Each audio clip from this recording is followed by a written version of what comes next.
Jorja Leap, I have the absolute worst position in the world. I am stuck between two dynamic, incredible speakers, but stick with me, because what I want to talk about is exactly what this panel brought up in our plenary session this morning. What the hell are researchers doing as opposed to what should they be doing? Now, take a look at me. I'm a researcher. But through the people that have educated me, I have learned what it takes in terms of real research and real evaluation. Now, there's the official education I received. I started out as a baby social worker in Watts, California with my MSW 34 years ago. And trust me, I had, with my shiny new MSW, I had no idea what I was doing. I was going to go there, I was going to save the world. And I worked in the middle of Watts during what was referred to as the Decade of Death. The city of Los Angeles had an average of 1,200 homicides a year. The vast majority of them were gang-related. By the way, today, to put it in perspective, the city of Los Angeles has less than 300 homicides a year. It was bloody, it was brutal, and there I received my first education. And what I learned was that formal education was useful, but it was not enough. Now, many years later, I went back, I got a PhD, I became an anthropologist, and I was fascinated by violence. And I worked many years for the United Nations overseas in war zones. I share this with you because this was invaluable preparation to return to what was a war zone in Los Angeles. And I got a job. And the job was on an evaluation team. And we were going to go out into the city of Los Angeles and look at levels of youth violence. Now, right there, I knew there was trouble, but I needed a job. And we had these scales. And the scales said things like, do you use drugs? None of the time, some of the time, all of the time. And I was interviewing a young woman who had a scar across her face that she told me she had gotten while incarcerated in the California Youth Authority. And she looked at me, and I'm going to quote her, and if you don't like profanity, too bad. Because what this young woman said to me is, why the fuck are you having me fill out that piece of paper? I took those words and I tattooed them on my brain, on my heart, in my soul. And I decided I needed a new education. And this became my journey, because what I realized was I wasn't going to go out in the community and build capacity. I needed my capacity built. And let me tell you, individuals who say, we need to teach you capacity building, the news is it's a two-way street. Yes, they do, and you need to build their capacity too. Now, my education started with a person who's in this room. And my education also started because of the California Wellness Foundation. Julio Marcial said to me, you want to do an evaluation? There's people you've worked with, you know them, you love them, do an evaluation. Blinky Rodriguez, Bobby Arias, communities and schools, they were step one in my education. They said to me, listen. A novel idea from a little tight-ass PhD from UCLA. Telling you the truth. After Blinky and Bobby, I started some work with Greg Boyle. You may have heard of him. You know, the guy that started that little place, Homeboy Industries. Greg Boyle wrote a book. In the opening line of one of the chapters, he said, "I don't believe in outcomes." Step 2 in the education of Jorja Leap. He didn't believe in outcomes. I started to interview homies, and I began to think about, how do you operationalize change? How do you define racism? How do you develop a scale for pain and trauma? You don't. You listen. And then I met Big Mike, who put me in his tow truck, all 95 pounds of me, bounced me around, and took me into the heart of the hood. And he said, Dr. Leap, or as he likes to say, Dr. Jorja Leap, as if it's all one word. Excuse me, I don't want to be rude. Shut up and listen. And I did, and I have, and I will. Now here's what you need to know about evaluation. Yes, it is important. Yes, you need it. Yes, there is talk of accountability. Yes, you need quantitative measures, but here's also what we all need. Number 1, the evaluator is the servant. They are not the leader. I have had a belly full of people being intimidated because there are letters after someone's name. When that young man this morning said, "We have a PhD in the streets, truer words are never spoken." Stop being intimidated. We know things and can educate you. You know things and can educate us. Number 1. Number 2, evaluators and researchers need to write down the stories. Listen, they need to ethnographically observe. Ethnographically means you don't do a research drive-by. You don't do a site visit. You go live in that community. I don't need the parking monitor at UCLA to know me and wave at me. I need that mother in Jordan Downs to know me and wave at me. And if you have a researcher or an evaluator that doesn't feel that way, here's a newsflash, guys. Get rid of them. Because they're your servant. You're in control. You know, we talk about being empowered. You need to be empowered. Next, it's not enough for that evaluator to get life histories. I love to get life histories. I will sit with youth for hours and learn from them. That's not enough. You must demand that evaluators and researchers be accountable.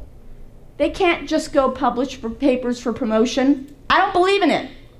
And I've got a 34-year resume to show it. I have no papers in academic publications. 0.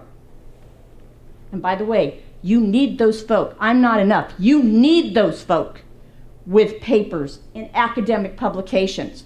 But you also need the folk that are going to take those voices and along with you, not outside of you, along with you, they're going to take those papers and use them, number 1, to educate the public. James Bell talked about public education. We need the stories out there. We need the life histories out there. We need the ethnographic material out there because guess what? The public's not interested in numbers. They like stories. They like stories. We need it for public education. We need it for policy. And we need it to build capacity. The other thing you need to do is you need to appreciate what you have. My life is devoted to bringing research into the community and having the community own the research. You must own it, you must value it, and you must value your efforts. One of the major strains of research and evaluation that is underused, that I want to urge you to think about, is something called appreciative inquiry. Some of you are nodding your heads. I am heartened to see this. Appreciative inquiry is not about deficits. Appreciative inquiry is about strengths and assets, and you all have them. I know some of your stories. I know what you have struggled with to barely make it on a shoestring budget, to put together a little bit of money here and a little bit of money there because you believe in the populations you work with. Appreciative inquiry says, let's look at our strengths. Now, that's a school of thought. It's important for you to think about that. Appreciative inquiry says you do 4 things, and I love it because these 4 words mean the world. Number 1, you discover. You discover what strengths and assets that you have. Number 2, you dream. Where do you want to take those strengths and assets? Where do you want to go? What do you want to be? What do you want your organization to be? How do you want to change juvenile justice and youth violence? You dream. Number 3, you design. You put it together. You take that dream and you make it real. Everyone who's here is here because they had a dream. All of you and me. We have all had a dream of helping others. So you discover, you dream, you design, and 4th and finally, you deliver. You put that down, you make a contract with yourself, and you deliver on that. Now look, most of you know this. I'm Greek, I'm emotional, I cry at TV commercials. This takes feeling, but it takes thought and intellect and knowledge and money. Everything I'm talking to you about is heartfelt, but you better understand me, it is also grounded in intellectual reality. We need to put our shoulder to the wheel. I am tired of hearing about we're going to have to do less with more. We've always had to do less with more. That's right. We are in the helping professions. If you think you're in this for money, check your pulse. You're brain dead. It's too bad I'm not blunt. We have always had to do less with more. We are all in this room. We are in this place because we are committed. I look at a man like Big Mike, with whom I have worked, who drives a tow truck. I look at a man like Blinky Rodriguez, who has buried one son and has another son who is incarcerated. I look at the 2 Robert Lewises, who are the bookends of my life, Robert Lewis of Los Angeles, Robert Lewis of Boston, who are devoted in every fiber of their being to making life better for the youth of this country. I am honored, I am your servant, and I want to hold you all accountable for using research and using evaluation to do the work and make life better. Thank you so much.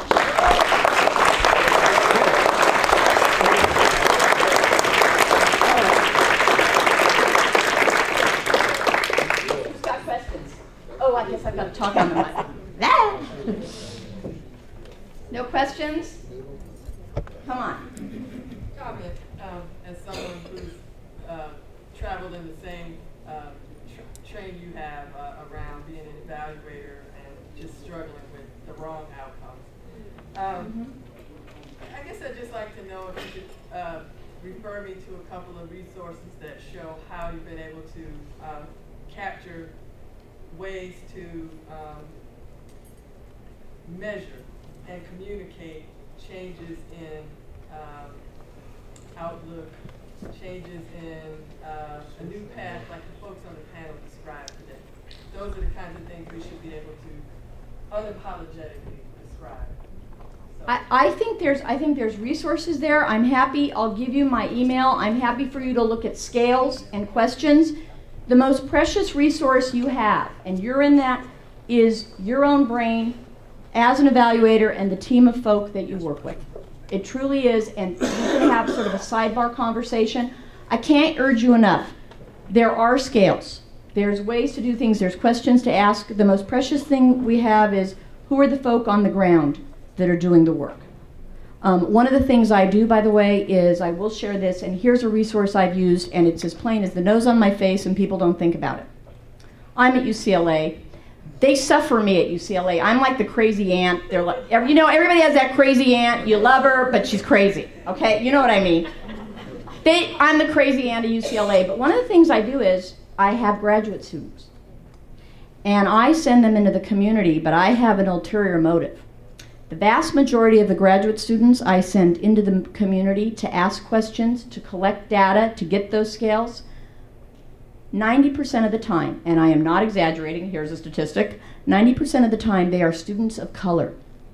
My ulterior motive is that the youth in the community see students of color who are graduate students and they say, huh, they look like me? That's right. I can be one of them. That's right. Okay? It's not interesting, and I'm not anti-white, it's not interesting when a little white girl goes in and goes, tell me what it's like to be in a gang. Come on. Or they call up, they go, Dr. Leap, there's someone here with tattoos. Is that who I should be talking to? Yes, it is, okay? Students of color working with youth makes a statement whose eloquence cannot be quantified. That's my resource. First, thank you for your words and thank you for your words and passion and vision and work that you do. First, I'm a community organizer, but I've been, for whatever reason, allowed to work in the probation department, and I'm on that side trying to find the inner workings and pathways and work with the advocates and really improve the conditions for the young people by telling their story and looking what works and what absolutely doesn't work. So any words of advice for those that have, you know, gone to the other side and are trying to do this? You're on the dark side.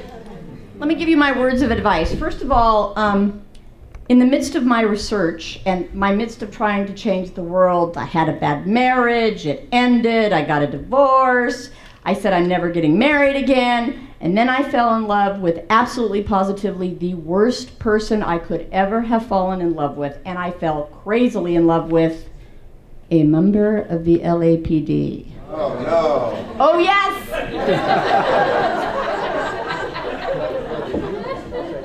So let's talk about, this young lady wants to know about going over to the dark side. How do you work within the system? And I'm not recommending you have sex with them. Yes, put that on the video, okay? I gotta do something. I'm stuck between the two of the two most eloquent men I know. I'm ready to, you know, blow my brains out, so I have to keep you on your toes. The way you do it is with kindness. You can catch more bees with honey than vinegar. And here's what I mean. People go into probation and go, them, they're terrible, they're hiding their statistics, the POs carry guns, I don't like them. All true. And I apologize to those of you in probation who are here because you're the enlightened ones. You must do it with kindness, and you must be unstoppable. Because there will be obstacles in your pathway. Anytime we try to get statistics or data from a public institution, 9 times out of 10, there are obstacles in our pathways. The 10th time, there are not. Kindness, vigilance, obstinance. How's that? A short answer from a big talker. Okay. And by the way, identify a kindred spirit within the structure. There are great people in probation. There are great people in corrections. And I can say after an ecstatic 9-year marriage, there are great people in the LAPD. Although he's retired, and for my 50th birthday present many years ago, he registered as a Democrat.